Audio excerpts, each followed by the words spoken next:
আজকে এই দিন ইতিহাস হয়ে থাকবে।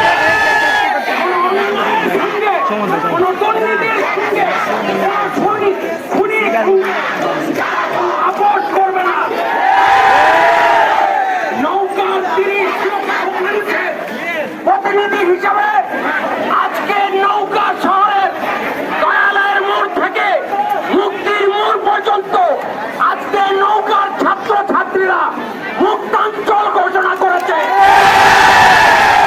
আমরা দেখছি এই নৌকার ছাত্রদের কাছে আজকে এই আওয়ামী গুন্ডারা, ছাত্রলীগ, যুবলীগ, স্বেচ্ছাসেবক লীগ, তারা আজকে পরাজিত হয়েছে।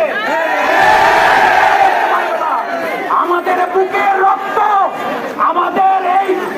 আমাদের যে রক্ত, আজকে এই রক্তের মধ্যে আছে আবু সাইদের রক্ত। এই রক্ত কোনোদিন বৃথা যেতে পারে না।